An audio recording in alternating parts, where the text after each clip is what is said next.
Hello. This is third time lucky. I'm not having a good day today. It's solstice and the energies are very, very powerful. Solstice is a time, 21st of June, all over the world actually, but especially in the Western Hemisphere. It's the time of when the sun is at the highest point in the sky, so we get the shortest day. I don't know much about astronomy, but I know the solstice is a very important event, 25th of June, midsummer really, and from this point we start to go forward into the winter, so we've got the best of days today. So if you want to know more about astronomy, check on Nemesis Maturity. They're a very good website. They have wonderful videos on planetary movements and especially about the sun. And the sun is a fascinating character. I think it's 600 Earths we get into the sun, can't we? It's quite amazing. I mean, it is an amazing thing. So celebrations take place at lots of ancient sites because the UK has lots of ancient sites, very old country, as you know. A special ancient site is Stonehenge. It's a huge stone circle.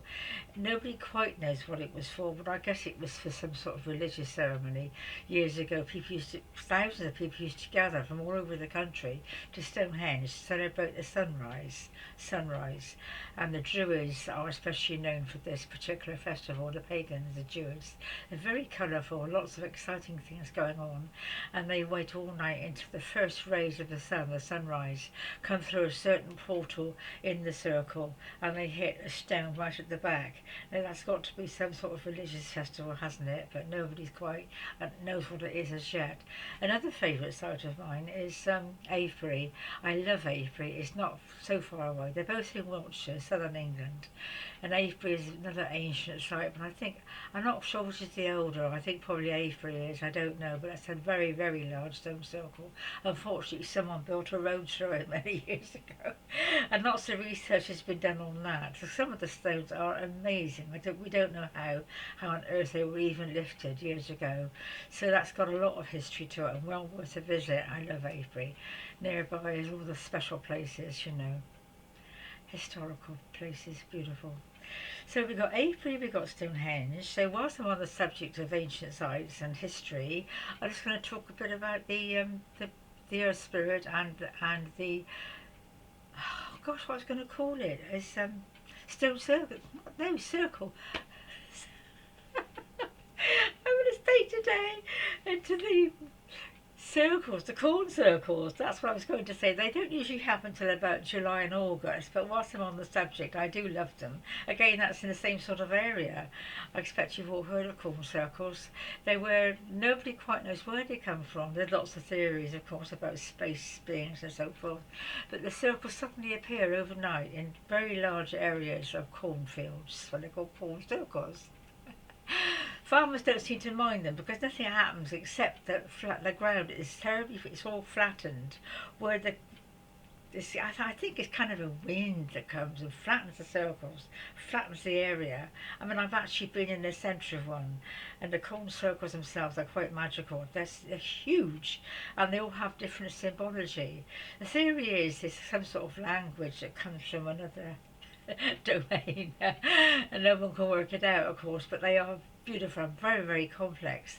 And I did actually go into the centre of one in Wiltshire many, many years ago, and it's just beautiful. I mean, it was really powerful, joyful, loving energy. All the stems are perfectly flat, they're not broken, they're just laid perfectly flat, and they follow the pattern round. And when you see it from the air, of course, you can see the pattern much more clearly. It's much more complex and enjoyable. But corn circles, again, are a very British thing. Although I don't know, they might be elsewhere. I've not heard of them being elsewhere, but we know of them in this country. So that's that. So yeah, corn circles are fascinating, I think, and so is the Earth Spirit at this time. I don't know why I feel very in tune with the Earth Spirit at the moment. I was going to do a video on the elements with the earth, sky, fire, earth, air, fire and water. Since I've only got 4 minutes left, I could do a bit about the earth spirit and the water. So yes, I've got my contact lenses in today. I haven't got to keep taking them off to see what time I'm taking. Somebody made a comment about my timekeeping. I think I worry that I'm rabbiting on too much, because I do tend to. And according to my counts on my video channel, no one seems to see the videos right the way through. They only watch them for 2 or 3 minutes. So obviously I'm not very impressive. I'm thinking today, why am I doing this? I mean, I don't feel at all well. I probably see the bags under my eyes. I haven't slept for weeks, and the last few weeks, particularly with this fibromyalgia and what have you, I haven't even been out of my house for a couple of weeks. So it's a real struggle to do this today. But I thought I had to do it because the energy is so powerful. It helps me to get rid of it as well. And all my friends, of course, around me, they love me to do it because they can bring forth their energies too. So the earth spirit, I was going to do a video on the elements. I could just fit a couple in really. The earth especially is, I'm a Taurian, I'm an earth sign, but it's not just what we think it is, of course. It's a very feeling energy. I mean, I actually lay on the ground and I can hear the heartbeat. It's a very, very slow heartbeat of the earth spirit. It's a living being. People don't realise that, you know. It really is a very powerful living being. It's got an actual heartbeat. And I tend to see faces in stones and mountains. I love the earth spirit. It's got such a wonderful energy, hasn't it? And there's so much that we don't understand about it. But my next favourite element is the water. It's not in my birth chart. When you have a birth chart done, you have all the elements, planets in different elements, and I don't have any water in mine. That probably means I've not had to get in touch with my feelings in this lifetime, because water's about feelings. But it's a very powerful element, of course, you know. I don't like getting into the bath or under the shower or swimming. I just hate the thought of getting wet. Somebody would know what that means, I expect. Perhaps I was a cat in a past life, I don't know. But once I'm in there, it's fine. Oh my God, I have to. But I don't relish getting in it. So my beautiful experience of water when I went to Niagara Falls in Canada with a good friend of mine, and we went on the Maid of the Mist. It's the Niagara Falls actually divide America and Canada. They're a very vital meeting point. They are they're fantastic. If you've ever seen them, they're the water, the energy, the power, and it's sort of tumbling down. And of course, at the bottom, little boats go out and take you on trips. You have to put these plastic masks on. It's called Maid of the Mist, and it's a very misty place, and you've got to trust that the driver knows what he's doing, pilot knows what he's doing, because it's a very rough sea, and you can hear the sound. It's incredible. So we went back after this, and there's a little balcony that you can stand in, just jutting out from the walls behind, and you see the falls in front of you. The sound is deafening, and the water's coming down in front. Sheets of water. I mean, you can't imagine the power. You can't imagine the amount of water either, the gallons of it, you know, coming down day after day, moment after moment. And I found it very emotional, actually. I was crying, the heart chakra.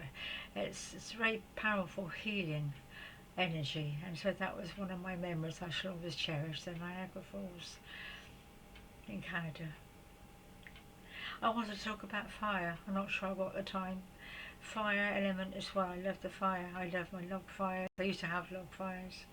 Hear the crackling of the logs, and every element has a magic to it. And of course the air, well, birds. I think I told you about my flight on an eagle, one of my visits to the other worlds. I was sitting on the back of an eagle who flew all the way through the mountains. It's fantastic. I mean, the height is very, very high, and the wind rushing past. Beautiful. So anyway, I'm not my best today, as you probably gathered. I'm doing my best, but I'm not my best.